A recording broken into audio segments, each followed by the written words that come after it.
전문가들의 영상 플랫폼 온토리TV 민수경입니다. 안녕하세요. 네, 안녕하세요. 반갑습니다.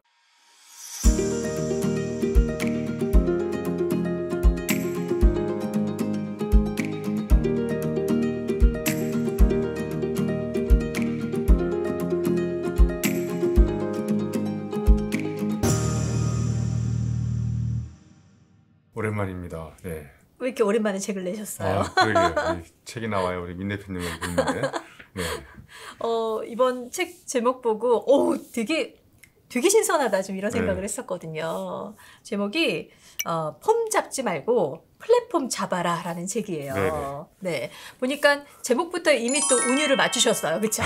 네. 네. 폼하고 플랫폼을 비교해서 책 제목을 정하신 것 같은데 특별한 사연이 있으세요? 이 책을 낸 배경이 궁금하거든요. 그러니까 우리 사회에 보면은 똥폼이나 개폼 잡는 사람들 많잖아요. 네, 그런 사람들을 저는 이제 꼰대라고 생각하고 진짜 미래의 리더들은 꼰대하고 다른 생각을 갖고 있더라고요. 그 사람들은 폼 잡지 않고 플랫폼을 잡더라고요. 우리 사회 이번에 주변에 보면요, 여러분 많이 아는 인스타, 페이스북, 트위터 이런 게 다 플랫폼이거든요. 그러니까 플랫폼이라는 게 뭐냐면 플랫과 폼의 그 두 단어가 합성된 건데, 플랫은 플랜이에요. 계획을 세워가지고 없었던 거를 형태를 새롭게 만드는 거예요. 그래서 플랫폼 그러면 이해하기 쉬운 게 이제 정거장. 원래 아무것도 없었는데 누군가 거기다가 기획을 해가지고 황무지를 정거장으로 만든 거예요. 그럼 우리가 이제 버스나 지하철을 타려면 그쪽으로 가야 되잖아요. 그쵸. 그러니까 플랫폼에 가면 사람과 사람이 이렇게 만나기도 하고, 그죠? 없었던 새로운 일들이 여기서 생기기도 하고, 그러는 것 같더라고요. 그래서, 꼰대들은 그냥 옛날 과거 이야기를 계속 하면서 미래지향적이기보다는, 그래서 꼰대의 정의가, 입력은 고장났는데 출력만 살아있는 사람이라고 하더라고요. 그러니까 뭔가 이렇게 배우거나 새로운 자극을 받지 않고 자기가 이제까지 경험했던 내용을 가지고 계속 이야기하는 데 반해서 리더들은 없었던 어떤 황무지를 기회의 땅으로 새로운 컨셉으로 기획을 한 다음에 거기에 사람들을 이렇게 불러들여요. 거기 사람들을 막 서로 에너지를 주고받게 만들고 거기서 비즈니스가 막 이루어지기도 하고, 제가 보기에 우리 온토리 여기 TV도 제가 보기에 플랫폼인 것 같아요. 여기에 어떤 폼을 없었던 땅을 만들어가지고 강사들이 여기 와서 새로운 기회의 땅을 마련하기도 하고, 그 플랫폼을 기획하는 우리 민수경 대표도 꼰대가 아니라 제가 보기에 리더인 것 같아요. 제가 그냥 입으로 떠드는 거예요. 플랫폼이에요. 전문 강사들의 영상 플랫폼입니다라고 이제 책의 부제목을 보면요, 막힘없이 잘 풀리는 사업가. 뭘 해도 꼬이는 사업가 이렇게 되어 있는데, 이제 이 부제만 보더라도 뭔가 그 움찔하는 분들이 있을 것 같아요. 결국 이 책의 핵심이 그 사업자와 사업가를 좀 구분한 것 같기도 하고, 이 차이에 대해서 좀 다루지 않나 싶은데 어떤가요? 네, 맞습니다. 그러니까 아까 첫 번째 질문의 연장선상에서 폼 잡는 사람들은 제가 보기에 주로 사업자인 것 같고, 플랫폼을 잡는 사람들은 제가 보기에 사업가인 것 같아요. 한번 아주 쉽게 예를 들면, 우리 민수경 대표님은 월요일 아침에 출근할 때 다리가 떨리세요? 심장이 떨리세요? 일단 월요일에 출근 안 하려고 일요일날 출근을 하고요. 그래야 한 주가 좀 편안해서. 그래도 감사하게도 늘 무언가 이렇게 한다라는 생각이 설레는 게 더 커요. 그러니까 제가 보기에 민 대표님은 사업자가 아니고 사업가예요. 그 사업자는 어제 했던 일을 반복해서 하거든요. 뭔가 우리가 사랑을 하면 질문이 굉장히 많아지거든요. 그러니까 예를 들면 제가 예전에 집사람 사랑할 때 막 집에 잘 들어갔는지, 그죠? 그다음에 처갓집에 땅은 얼마나 되는지 다 궁금했거든요. 그러니까 사업자하고는 다르게 사업가는 자기가, 그러니까 결국 사랑한다는 것은 질문이 많아진다는 거거든요. 그런데 그거에 비해서 사업자들은 어제 했던 방식을 반복해서 하고, 그러니까 월요일 아침에 출근할 때 심장이 떨리기보다는 막 다리가 떨리는 거예요. 또 이런 게 있어요. 사업자는 법대로 합니다. 법대로. 사업자는 법대로 기존의 한다. 룰대로. 그런데 사업가들은 뭐 법을 뭐 이렇게 파괴하고 어긴 다음에 뭔가 하라는 게 아니라, 법대로 안 되면 이 사업가들은 방법을 개발해요. 그래서 제가 보기에 법은 내 마음대로 만들 수 없는데 방법은 내 마음대로 만들 수 있는 거거든요. 그러니까 사업자와 사업가의 굉장히 결정적인 차이는, 기존의 사업자들은 기존에 만들어진 법, 그 테두리 안에서, 경계 안에서 어떻게 하면 효율적으로 어제와 좀 더 많은 것을 만들어내고, 이렇게 생산성, 향상, 효율 뭐 이런 거에 좀 매몰되어 있다고 한다면, 제가 보기에 사업가들은 방법이 없으면, 법대로 안 되면은 방법을 스스로 개발해가지고 없었던 영역을 아까 플랫폼처럼 기획을 해가지고 막 새로운 땅을 만들고 거기다가 새로운 룰을 만들어요. 그러니까 이제 사업자들이 보기에 야, 저 사람들은 도대체 어떻게 저런 생각을 해서 저런 새로운 기회 땅을 계속 만들어 나가지? 그래서 제가 보기에 아주 큰 차이는 법대로 하느냐 아니면 방법을 개발하느냐. 이러다 보니까 사업자들은 주로 또 안 되는 이유 10가지를 막 생각해요. 코로나가 왔기 때문에 막 어쩌고 저쩌고. 그런데 이 사업가들은 때문에라는 말보다 코로나 덕분에 뭔가 우리가 새로운 기획을 해야 돼. 굿 투 그레이트 컴퍼니라는 책을 쓴 짐 콜린스라고요. 훌륭한 기업을 넘어 위대한 기업으로 그런 게 번역되어 있는데 이류 리더는 어떻게 하냐면요. 상황이 안 좋을 때 창문을 바라본대요. 상황이 안 좋을 때 창문을 바라본다. 창문을 바라보면서 창밖에 있는 저런 환경, 저런 사람들 때문에 안 된다고 생각하고 뭐가 일이 잘 되면 거울을 봐요. 맞아, 내가 잘해가지고 자화자찬하는 거예요. 역시 나는 막 이러면서. 네. 근데 인류 리더, 그레이트 리더는 이걸 거꾸로 메타포를 거꾸로 사용하는 거예요. 일이 안 될 때 거울을 보는 거야. 맞아, 내가 잘못해가지고 이렇게 된 거야. 그리고 일이 잘 될 때는 창문을 바라보면서 저 바깥에 있는 직원들, 그다음에 이런 코로나 이런 환경이 나한테 오히려 새로운 사업의 어떤 가능성을 마련해줬다 이렇게 생각한다는 거예요. 그러니까 똑같은 창문과 거울인데도 사업자냐 사업가냐 훌륭한 사람이냐 아주 그레이트 위대한 리더냐에 따라서 그걸 활용하는 방식이 이제 전혀 다르게 이렇게 쓰고 있는 거라고 보면 좋을 것 같습니다. 네. 어떻게 보면 진짜 그 한 끗 차이인데, 그렇죠? 한 끗 차이인데 떨리는 부위가 다르잖아요. 다리가 떨리느냐, 심장이 떨리느냐. 그 교수님 책을 보면 그 언어적 라인 맞춰서 이렇게 핵심을 정확하게 이렇게 확 표현하려는 의도가 늘 이렇게 보이잖아요. 네네. 이번 책도 이제 제목부터도 이제 그렇기도 한데 그 네트워크의 워크라는 또 라임을 따서 7가지 색다른 마인드를 또 만드셨더라고요. 네네. 근데 그 중에서 제가 이제 가장 눈에 띄었던 게 네트워크는 팀워크다. 네, 이렇게 맞습니다. 또 소개를 하셨던데 7가지 마인드 중에서 좀 더 소개해 주실 만한 내용이 있으실까요? 네, 제가 글을 쓰는 방식 중에 하나는 미국 사람들이 이런 걸 자주 잘 활용하거든요. 근데 참고로 rhymezone.com이라는 데 가면요. 네. 이렇게 워크를 딱 치면 워크로 끝나는 단어를 다 찾아줘요. 아니 교수님. 네. 그러니까 그거 다 거기서 찾아갖고 그렇죠. 비교한 거죠. 찾아가지고 이제 한 2, 30개를 찾아놓은 다음에 이제 앉아서 이렇게 조합을 해보는 거죠. 네트워크는 프레임워크이다. 네트워크는 그라운드워크. 네트워크는 이제 민 대표님 소개했던 대로 대표적으로 네트워크에서 일하는 사람들은 팀워크라는 게 자연스럽게 이렇게 연상이 되잖아요. 혼자 하는 게 아니라. 그렇죠, 협업. 왜냐하면 네트워크에 있는 공동체 한 구성원이 내가 뭔 일을 하는 것이 다른 사람들한테 직간접적으로 영향을 미치고 나도 그 상대방에 의해서 또 나한테 직간접적 영향을 미치고. 그래서 제가 잘 아는 그 존 실리 브라운이라는 그 지식 경영의 대가가 있어요. 이분이 아예 지능이라는 단어를 네트워크를 이용해가지고 새롭게 정의를 내렸어요. 전문가 있잖아요. 전문가들이 서로 이렇게 네트워크로 연결되어 있잖아요. 그럼 전문가들이 네트워크에서 연결돼가지고 서로 협업을 해. 협업을 해가지고 우리가 달성하려고 하는 공동의 목표를 달성하는 소셜 스킬. 이 소셜 스킬이 바로 뭐냐면 인텔리전스, 지능이라는 거예요.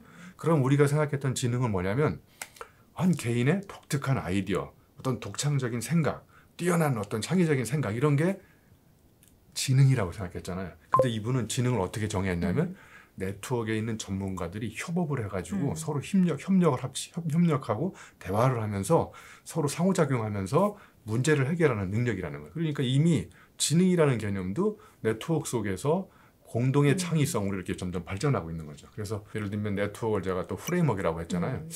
프레임만 이렇게 바꿔도 일하는 세상을 다르게 볼 수 있잖아. 똑같이 열심히 일했는데 어떤 사람은 30%를 달성했고 어떤 사람은 약 50% 달성했잖아요. 그게 왜 그러냐면 일을 하는데 필요한 어떤 틀, 그 어떤 틀 밖에서 일하는 사람이 있고 틀 밖에서 새로운 어떤 아이디어나 창의성을 가지고 프레임을 다시 짜. 그러니까 판을 다시 짜고 그러면은 세상을 바라보는 렌즈도 바뀌고 그렇다 보니까 똑같은 네트워크에서 일했지만 완전히 다른 성과를 내는. 네트워크는 필드워크이다. 제가 우리 민 대표님도 발바닥이 닳도록 전국을 돌아다니시는 것 같은데 이렇게 뭔가 한다는 게 책상에 앉아가지고 뭔가 머리를 굴리는 게 아니라 발로 뛰어다니는 거예요. 그러니까 현장에 가면 정말 많은 사람들이 갖고 있는 생각이나 이런 것들 직접 부딪혀서 내 몸으로 흡수할 수 있거든요. 그러니까 가급적 사업가들은 현실에 직접 뛰어내려가가지고 거기서 막 아우성치는 목소리를 들어보고 그러면 거기서 내 사업가로서 어떻게 앞으로 사업을 펼쳐야 될 것인지. 그러니까 저는 이런 연장선상에서 트렌드는 저쪽 투마로우에 있지 않고 어디에 있냐면 투데이에 있어요. 투데이. 또 라인 맞추신 거죠.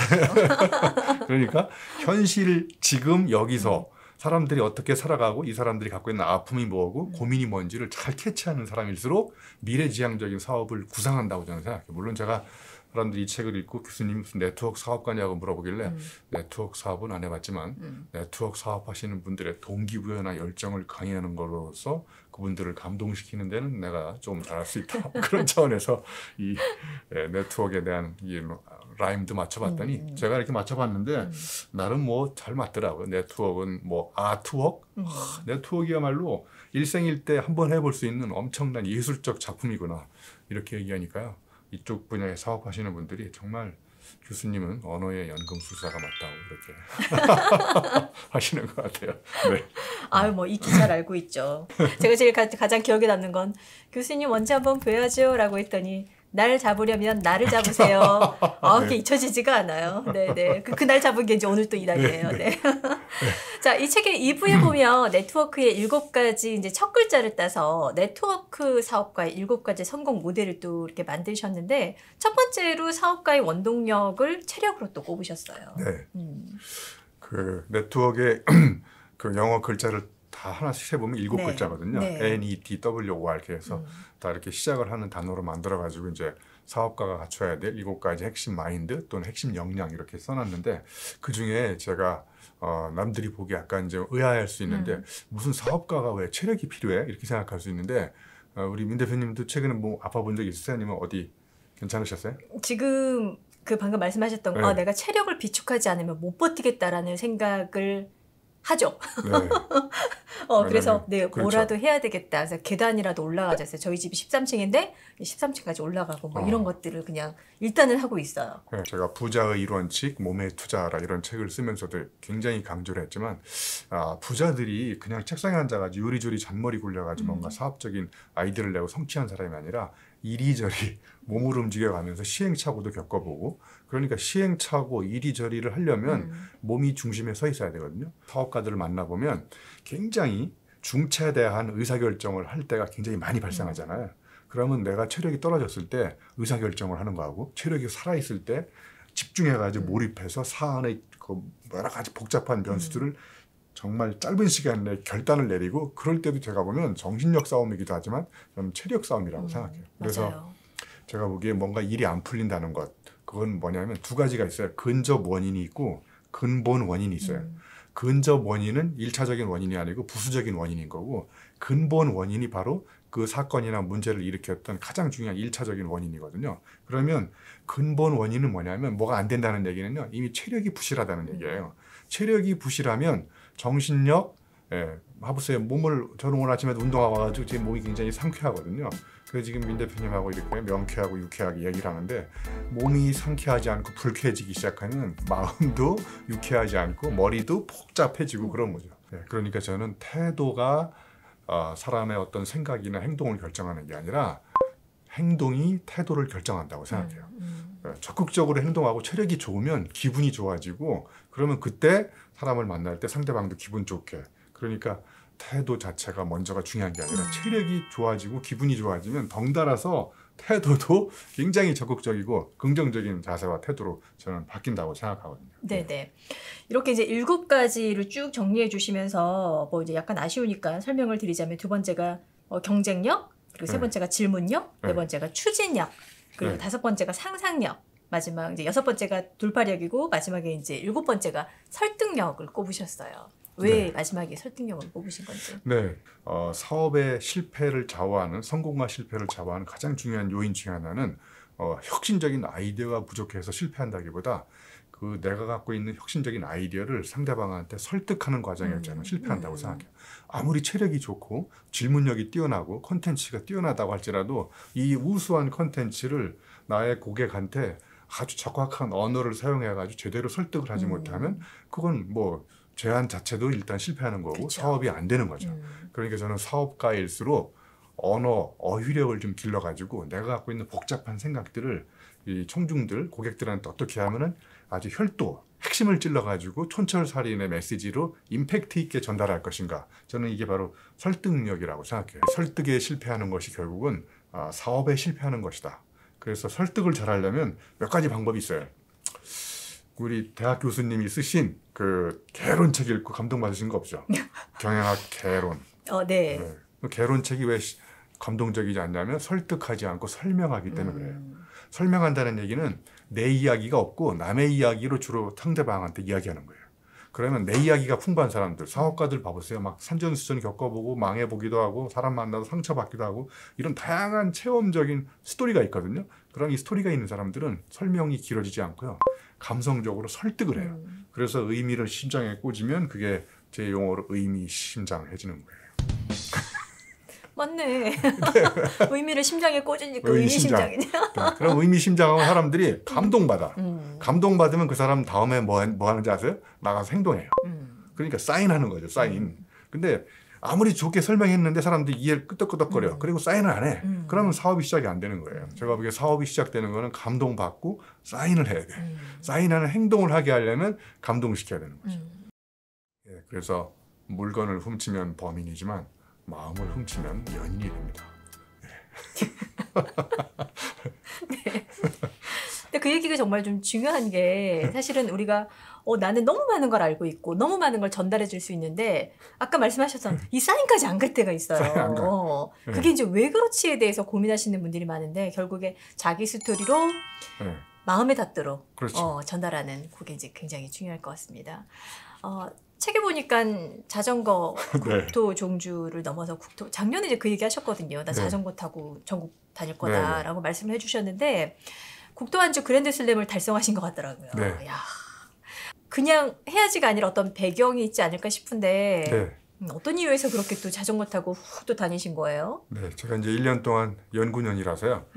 1년 동안 그냥 놀기보다 그러면 그 어떤 재미난 일을 해볼까. 제 취미 생활이 또 도전이거든요. 도전. 밋밋한 삶보다 뭔가 이렇게 색다르게. 그래서 자전거를 사가지고 일단 국토 종주를 했어요. 국토 종주는 인천 아라뱃길에서 저 부산 낙동강 하구투까지 633km를 다 타면 행안부에서 이렇게 국토 완주 그랜드슬램 인증서와 메달을 줘요. 물론 신청하면. 그럼 국토 종주는 그거고요. 완주는 뭐냐면 그 국토 종주 포함해서 통일전망대 고성에서 저 울진까지 약 300km 될 거야 아마. 그리고 이제 4대강, 한강, 영산강, 낙동강, 금강. 그다음에 이제 제주도 240km 정도. 이걸 다 타면 계산해 보니까 한 1,900km 정도 되더라고요. 1,900km를 2달 반 만에 다 타고 국토 완주 그랜드슬램을 한 다음에 자전거 책을 하나 또 곧 낼 겁니다. 한 가지 이제 에피소드 이야기를 하나 해드리면 섬진강에 자전거 타러 갔는데요. 동서울 터미널에서 버스를 타고 전라북도 강진으로 가야 되는데 전라남도 강진으로 가고 있다고 저하고 같이 간 친구가 교수님 우리가 탄 버스가 전라북도 강진으로 가지 않거든 전라도 강진으로 가고 있다는 거예요.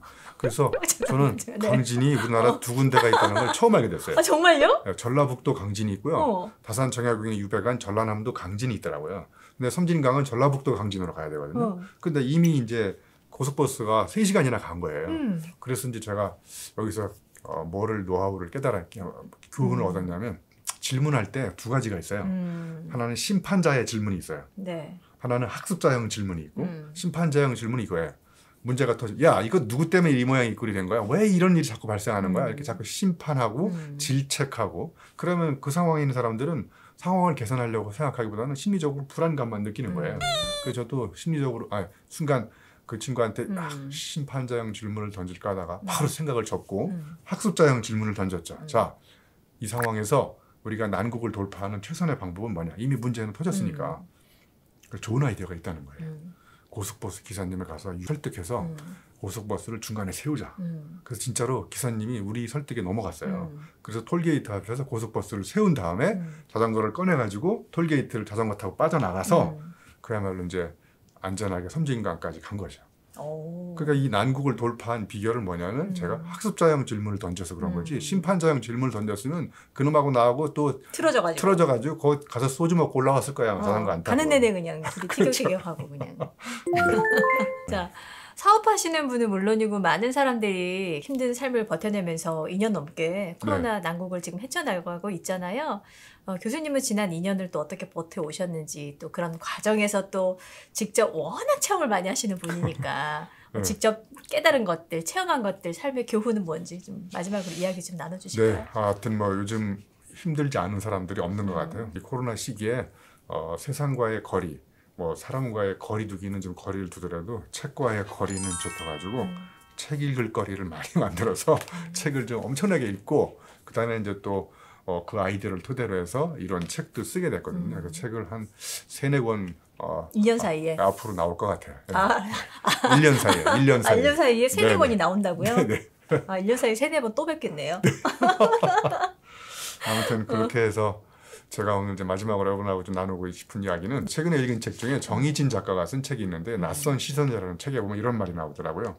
딴 생각은 머리를 흔들어서가 아니라 몸의 경험으로 기존 언어를 부정할 때 가능하다. 그러니까 우리가 이제 위기 상황이 왔을 때 자꾸 앉아가지고 이 난국을 어떻게 돌파할 건지 생각을 자꾸 거듭하잖아요. 그런데 그렇게 해가지고 생각이 바뀌지 않고 이 문장은 저하고도 굉장히 비슷하거든요.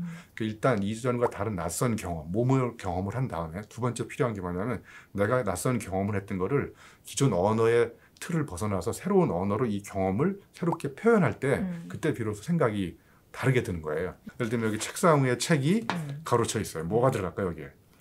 책상 위에 책이 뭐 있다, 놓여 있다, 누워 있다. 사람들이 이렇게밖에 표현이 안 되는 이유는 언어가 기존 언어의 사용의 룰을 벗어나지 않기 때문에 새로운 생각이 안 나는 거예요. 그래서 저는 책상 위에서 책이 뜨거운 열애를 나누고 있다. 그러면 책상 위에서 책이 주인을 애타게 기다리고 있다. 책상 위에서 책이 나를 봐달라고 제발 아우성을 치고 있다. 이런 식으로 엄청나게 많이 바꿀 수가 있거든요. 그러면 책과 사람의 사이도 새롭게 볼 수 있는 거죠. 몸으로 경험을 한 다음에 그거를 기존 언어를 다시 바꿔내는 이런 게 좀 필요하지 않을까, 이런 생각을 해봤고요. 마지막으로는 제가 아주 파격적인 퍼포먼스를 하나 보여드릴게요. 네. 자, 뭘 하시려고? 학교에서 비행기를 접으라고 그러면 보통 이렇게 접지 않나요? 그렇죠. 네, 맞아요. 네네. 이렇게 해가지고 이제 고이 이렇게 접잖아요. 이렇게 접는데 과연 이렇게 접은 비행기가 내가 원하는 방향으로 멀리 날아갈까요? 그건 정말 복불복이죠. 그렇죠. 막 날아가다가 지멋대로 복불하지고 그러잖아요. 그래서 제가 새로운 비행기를 하나 개발했어요. 네. 이렇게 숙여가지고 이렇게 이걸 던지면요. 던져볼게요 한번. 네. 이걸 던지면 가장 멀리 날아가요. 내가 원하는 방향으로.